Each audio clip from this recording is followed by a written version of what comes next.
2 प्रारंभ करते हैं। चलिए सबसे पहले प्रश्न पर अब हम बढ़ते हैं। इस प्रश्न में आपको बोला गया है कि नीचे दिए गए कथन सत्य हैं या असत्य, ये आपको बताना है। और आगे बोला गया है कि कारण के साथ अपने उत्तर दीजिए, मतलब आपको कारण भी बताना है। अब आप देखो यहाँ पर आपके पास 3 भाग दिए हुए हैं, तो देखिए पहले भाग पर अब हम बढ़ते हैं। तो पहले भाग में आपको बोला गया है कि प्रत्येक अपरिमेय संख्या एक वास्तविक संख्या होती है। तो देखिए सबसे पहले तो हम वास्तविक संख्या का मतलब समझ लेते हैं। तो जो वास्तविक संख्या होती है वो होती है सभी परिमेय संख्याओं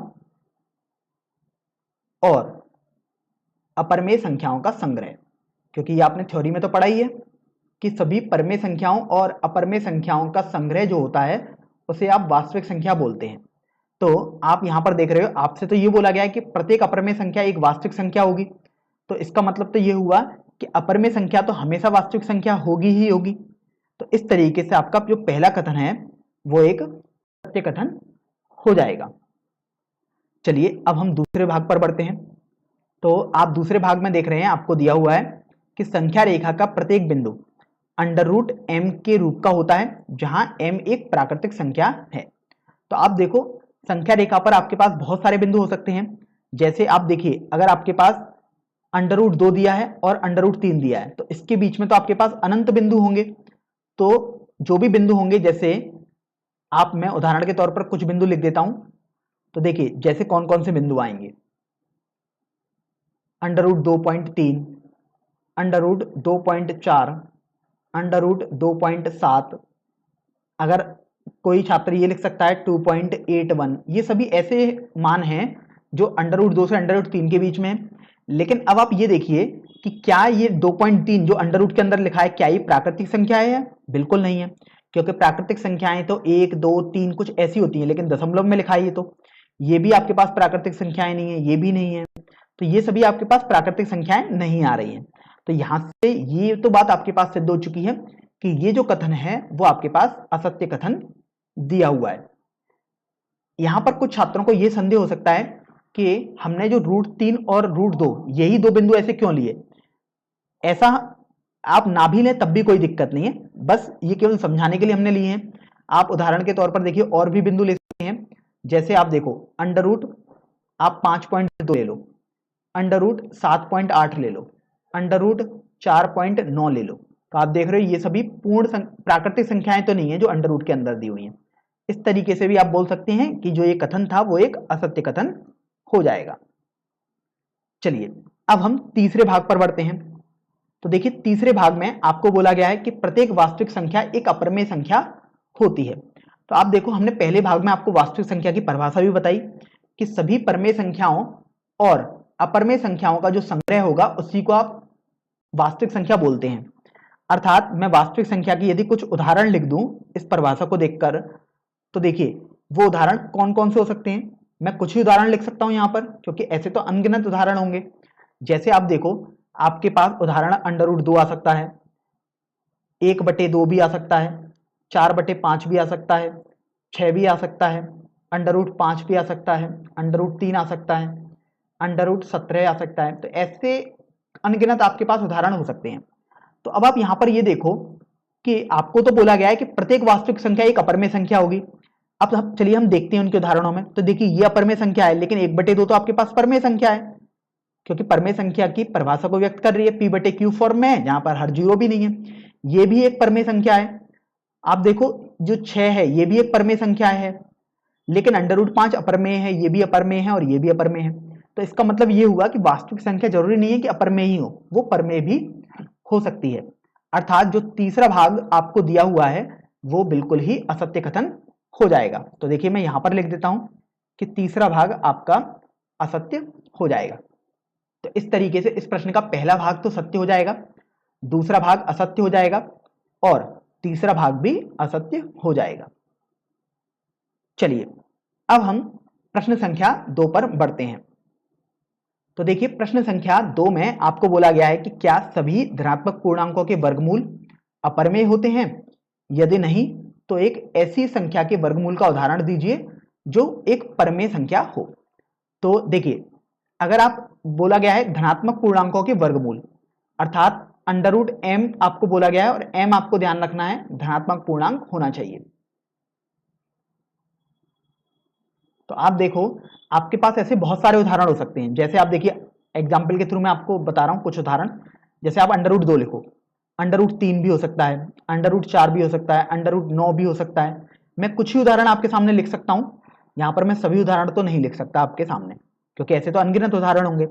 तो देखो अंडर रूट 2 एक अपरमेय संख्या होगी, क्योंकि आप जानते हो जब आप इसका प्रसार करोगे अर्थात वर्गमूल निकालोगे तो ये आवर्ती भी नहीं होगा और कभी समाप्त भी नहीं होगा, तो इसलिए अपरमेय हो गई। ये भी आपके पास अपरमेय हो जाएगी। लेकिन अंडर रूट 4 अर्थात 4 का वर्गमूल ये तो 2 आता है, तो ये तो आपके पास परमेय संख्या हो जाएगी। इसी तरीके से अंडर रूट 9 देखोगे तो 3 आ गया, ये भी आपके पास परमेय संख्या हो जाएगी। इसी तरीके से अंडर रूट 16 अर्थात 16 का वर्गमूल 4 आ जाएगा, तो ये भी आपको पता लग रहा है कि परमेय संख्या हो गई। लेकिन 17 का वर्गमूल तो कुछ होता ही नहीं है मतलब पूर्णांक में, तो ये जो आपके पास होगी वो एक अपरमेय संख्या हो जाएगी। तो इस तरीके से आप देख रहे हैं कि किसी भी धनात्मक संख्या का यदि आप वर्गमूल निकाल रहे हैं तो ऐसा जरूरी नहीं है कि वो हमेशा अपरमेय आएगा या हमेशा परमेय आएगा। वो अपरमेय भी हो सकता है, आप देख सकते हैं, और वो परमेय भी हो सकता है, आप देख सकते हैं। यहाँ पर हमने केवल 6 उदाहरण आपके पास लिखे हुए हैं समझाने के लिए। तो आपसे बोला गया था कि क्या ऐसा संभव होगा कि सभी धनात्मक पूर्णांकों के वर्गमूल अपरमेय होंगे? तो नहीं, बिल्कुल असंभव है ये। तो क्योंकि किसी भी धनात्मक संख्या का पूर्णांक का जो वर्गमूल होगा वो परमेय भी हो सकता है। जैसे आप देखो अंडर रूट 4 में आप ऐसा देख रहे हैं, अंडर रूट 9 में भी ऐसा देख रहे हैं, अंडर रूट 16 में भी आप ऐसा देख रहे हैं। अब आपसे बोला गया था कि आपको तो ऐसे उदाहरण बताने हैं कि जब ऐसा हो रहा हो कि वर्गमूल निकालो तो एक परमेय संख्या है। तो आप देखो उदाहरण के तौर पर अंडर रूट 4 हो गया एक, अंडर रूट 9 भी एक उदाहरण ही है, अंडर रूट 16 भी एक ऐसा उदाहरण है कि अगर आप इसका वर्गमूल निकाल रहे हैं तो वो एक परमेय संख्या आ रहा है। तो इस तरीके से आपका दूसरा भाग भी हल हो जाएगा। चलिए अब हम तीसरे भाग पर बढ़ते हैं, अर्थात प्रश्न संख्या 3 पर। ये हमारा प्रश्नावली 1.2 का सबसे अंतिम प्रश्न भी है। चलिए इस प्रश्न को पढ़ लेते हैं। यहां पर आपको बोला गया है कि दिखाइए कि संख्या रेखा पर अंडर रूट 5 को किस प्रकार निरूपित किया जा सकता है। तो देखिए अगर पहले तो हम इसमें थोड़ा कठिनाई समझ लेते हैं कि अगर छात्र इसको डायरेक्ट करेंगे तो क्यों नहीं कर सकते वो। जैसे यदि आप अंडर रूट 5 हल करें अर्थात आप 5 का वर्गमूल निकालो तो आप पाओगे कि 2.236 कुछ इस तरीके का आता रहेगा, अर्थात ये अशांत और अनावर्ती आएगा।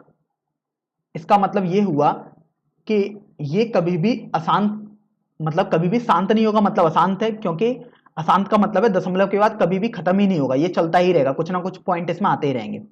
अनावर्ती का मतलब ये हुआ कि कुछ भी अंक ऐसे नहीं होंगे जो बार बार पुनरावृत्ति कर रहे होंगे। तो आप जानते हो जब भी कोई संख्या अशांत तथा अनावर्ती टाइप की होती है तो वह एक अपरमेय संख्या होती है। तो अब चूंकि अंडर रूट 5 आपको पता लग गया कि एक अपरमेय संख्या है, तो आप यहां से देखिए ऐसा तो नहीं कर सकते कि आप अपनी प्रकार में एक संख्या रेखा पर कुछ बिंदु दूरी भरकर उसको कर सकें। तो देखिए मैं यहां पर एक संख्या रेखा पहले बना देता हूं। तो देखिए मैंने एक संख्या रेखा बना दी। अब यहां पर आप देखो अगर आपने इसको 0 मान लिया संख्या रेखा पर, तो यहां पर आपको ये तो समझ में आ गया कि अपरमेय संख्या है, तो आप डायरेक्ट तो नहीं कर सकते कि आप प्रकार में 2.236 की दूरी भर लें, क्योंकि ऐसा इसलिए संभव नहीं है क्योंकि ये तो मैंने 3 अंकों तक लिखा है, इसके बाद भी कुछ ना कुछ अंक आते रहेंगे, तो आप प्रकार में इतनी दूरी तो भर ही नहीं पाएंगे, तो आप ऐसे तो नहीं बना सकते डायरेक्ट। अब हम इसमें क्या सिद्धांत यूज करेंगे उसको अब हम यहां पर समझ लेते हैं।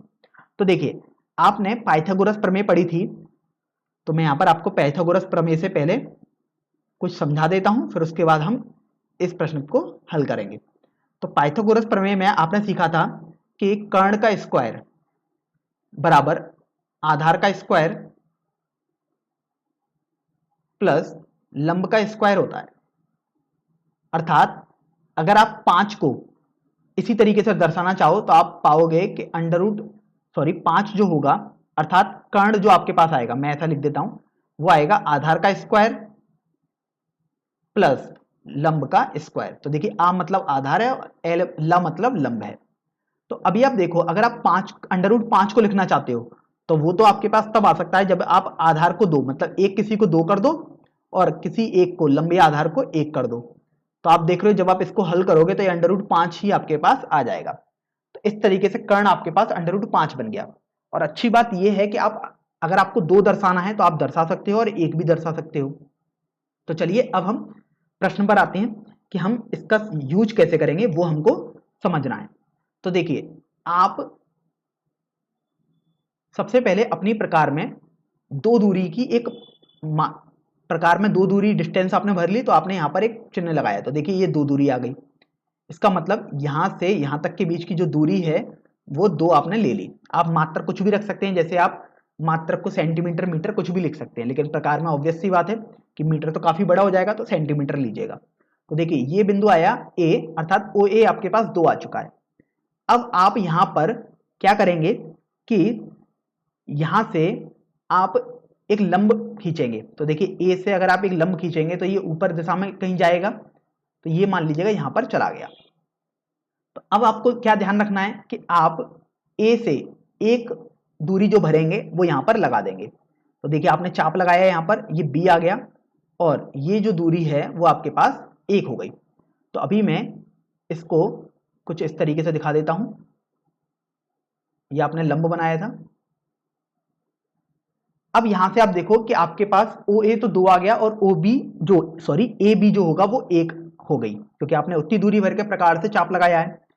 अगर अब आप O से B को ज्वाइन कर दें, तो देखिए अगर आप O से B को ज्वाइन करेंगे तो यहां पर आपके पास ये मिल जाएगी। मैं यहां से पीले से दर्शा देता हूं। देखिए ये जो लेंथ है आपके पास, ये जो लाइन आपके पास बनी है, वो लाइन ही आपके पास √5 दूरी को दर्शाएगी। और ऐसा इसलिए हुआ क्योंकि देखो यहां पर एक पाइथागोरस प्रमेय लग पा रही है, क्योंकि आप देखो यहां पर ये कर्ण जो होगा वो √5 बन जाएगा और ये 2 और 1 तो आधार और लंब आपने बना ही दिए, तो आपके पास ये दूरी आ गई।